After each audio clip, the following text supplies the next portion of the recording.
صباح الفل. اهلا بيكم في حلقه جديده من على الكنبه. كنبه سمر. فيديو بعنوان كاس عالم احلام عصاري. بقالي كام يوم عايزه اتكلم عن كاس العالم من وجهه نظر نفسيه، بس على راي الخبير مراد اسلام فوزي كنت مخصوصه، يعني عندي غصه كده. صرف النظر عن كل التفاصيل اللي حصلت وكلنا عارفينها، يعني فعايزه اخد كاس العالم من وجهه نظر نفسيه. كلنا عارفين الدوبامين العادي اللي احنا اصلا سبب وجودنا في الحياة بطريقة كبيرة، اللي هو بيجي من حاجات حلوة بنعملها، اللي هو بيجي من الانجاز، بيجي من اكلة حلوة، بيجي من انجاز عملته في حياتي، من خروجة مع حد بحبه، من حاجات كتير قوي. بقالنا فترة كبيرة قوي ما عشتش الدوبامين ده، دوبامين جديد عليا او ليه معنى خاص اللي هو دوبامين المعنى. عمالة افتكر الايام اللي كنا بنكسب فيها، ازاي كنا بنقوم الصبح كده، ايه الحلاوة دي بجد، ايه الاحساس ده، ماشيين في الشارع بنبارك لبعض، بنقول لبعض صباح الفل. في الشغل كان الولاد عندي احنا ما اشتغلناش ب3 جنيه طول الوقت، بنتعلم 3 ألوان. ازاي 3 ألوان و3 حروف يجمعوا 100 مليون بني آدم، يفرحوا في نفس اللحظة، يزعلوا في نفس اللحظة، يحسوا بنفس الحاجات مع اختلاف حاجاتنا واحتياجاتنا وظروفنا ومشاكلنا، إلا إن إحنا كنا متجمعين قوي. ومش مش المصريين بس، ده الدول العربية كلها. حسيت قد إيه الواحد فرحان إن هو مصري، قد إيه إن الموضوع مش مجرد كاس عالم، في معنى مصر يعني. بجد يعني ازاي، والله حيرتيني فعلا. ده مش كليشيه، ده فعلا ازاي بنعمل كده. حتى الاطفال، الفرحه، الزعل. احنا كنت في الشغل بشوف مين حافظ اكتر اغاني لمصر ونديله حاجه حلوه، وكنا عندنا كده احساس زي العلاقات بتاعت الحب بالظبط، بل احلى واسمى. يعني حاجات كتيره اتعلمتها، زي فكره الاعلانات بتاعتنا. انا عرفت انا طالعه لمين، انا طالعه لكل المصريين. ازاي بعرف اتصرف، وازاي بسخر من احزاني ومن الامي. يعني فكره كان محمد صلاح بيقول مش يمكن، هو ممكن فعلا. يعني احنا دايما كان بيتصدر لنا اللي احنا ما نقدرش، احنا بناخدها بقى على كل الاصعده، مش على قد كاس العالم بس. احنا طلعنا بنعرف عادي يعني، وطلع بينفع على فكره. ومش كل حد يقول لك حاجه تصدقها. اي حد قال لك انه انت مش هتقدر، احنا قدرنا عادي على فكره. وفي حاجات كتير قوي انت ممكن توقفها عشان حد قالك انه مش هينفع، بس طلع ينفع.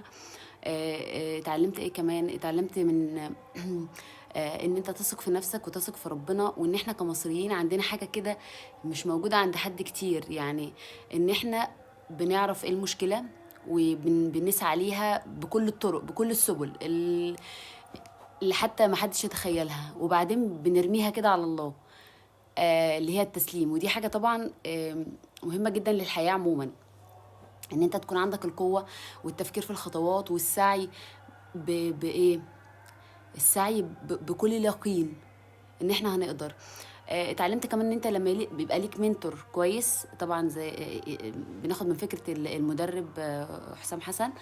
نبقى معاك منتور كويس، وانت ماشي بسعي وبخطوات وبذكاء وبتدريب، مش ماشي برضو كده سايبها من غير ما تعمل اللي عليك، بتطلع النتيجة مبهرة، وممكن تعمل حاجات عمرك في حياتك ما تخيلت ان انت تعملها. اتعلمت كمان اتعلمت كمان من الجون بتاع محمد صلاح ازاي بيتكلم عن نفسه، ازاي قدر يدير فكره في الضغط النفسي. انت بتتكلم عن نفسك ازاي؟ هو قال في التقرير الصحفي انه قال لنفسه ان لو حد هيقدر يعمل الحاجه الحلوه دي يبقى انا، لو حد هيكون مؤثر، انا عايز اسيب اثر وحاجه للاجيال اللي جايه، يبقى انا، محدش غيري يعملها احسن من كده. حتى لو ما كانتش جت على فكره، بس كميه الهدوء والصمود النفسي وهو بيتكلم عن قراره اللي قدر ياخده تحت ضغط، نتعلم منها جدا.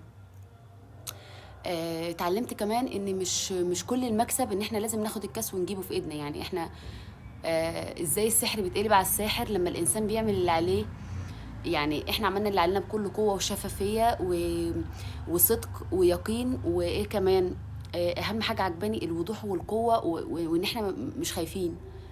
الخوف بيعجز حاجات كتير قوي، رغم ان احنا ما جبناش الكاس، بس احنا كل العالم معانا. فمش كل المكسب ان لازم تكون مكاسب مادية، في مكاسب ساعات بنكسب نفسنا، بنكسب حب الناس، بنكسب رضا ربنا. ازاي السحر اتقلب على الساحر دلوقتي؟ كاس العالم معلش ملوش معنى يعني، حتى لو حد كسبه مش هتفرق كتير. اتعلمت ان احنا شعب جميل ولطيف ودمه خفيف ونغش كده وجميل يعني. بنعرف نفرح رغم كل حاجة، وبنعرف نحافظ على مبدأنا، وبنعرف نتكلم.